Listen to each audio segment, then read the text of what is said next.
Wesh la mif, c'est Namek. Aujourd'hui, la partie 3 des infos transferts. N'hésite pas à liker, commenter et t'abonner si ça t'a plu. On va commencer par quelques transferts officiels. Et on commence par un gros transfert et c'est Lukaku le Belge qui signe son retour à l'Inter Milan où il avait fait des terreurs. Il n'avait pas réussi à s'imposer avec Chelsea et contre toute attente, il retourne à l'Inter pour essayer de récidiver ce qu'il avait fait auparavant. Transfert suivant, c'est Gabriel Jesus, l'attaquant de Manchester City, rejoint Arsenal, là où il aura beaucoup plus de temps de jeu. Je pense que ce qui peut être intéressant pour lui, c'est que ça va être avant la Coupe du Monde. Le Brésilien qui va essayer de se relancer. Et du coup, côté Arsenal, le retour d'un neuf après le départ de Aubameyang et Lacazette, ça va leur faire du bien. Autour de Insigne, le Belge qui quitte le Napoli après un bon nombre d'années passées au club, il est temps pour lui de tourner la page et il va le faire au Canada à Toronto. Insigne qui s'offre un nouveau challenge différent de l'Europe, mais il est plus tout jeune, il est sur une fin de carrière clairement. Maintenant, Sven Botman, le défenseur lillois qui rejoint Newcastle, le club en pleine reconstruction depuis son achat, a opté pour le Lillois pour la charnière centrale. À voir s'il s'impose comme au LOSC.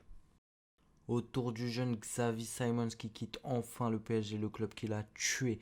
Il s'engage au PSV avec une option de rachat pour le PSG en cas de retour en force du Hollandais. Et ils ont sécurisé quand même le transfert au cas où.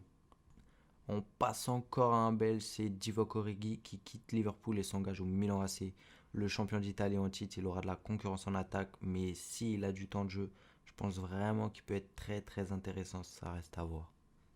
On passe en Ligue 1 à Monaco qui viennent de signer Minamino. Monaco qui font pas trop de bruit dans ce mercato mais qui agissent contrairement à certains clubs.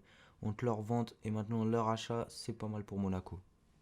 Toujours en Ligue 1 du côté de Montpellier, c'est Cazerie qui s'engage et qui prend ce fameux numéro 99. C'est un habitué de la Ligue 1, pas de doute sur sa place à Montpellier.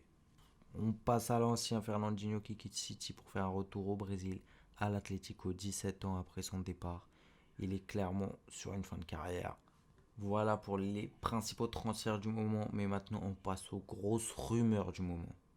Première grosse rumeur, c'est Angel Di Maria qui risque de rejoindre la Juventus dans les heures ou jours à venir. Rien d'officiel, mais d'après de nombreuses rumeurs, il s'agirait d'un contrat d'un an. Seconde rumeur, c'est Rafinha, le Brésilien de Leeds, joueur suivi par plusieurs clubs. Leeds en demande au moins 70 millions d'euros.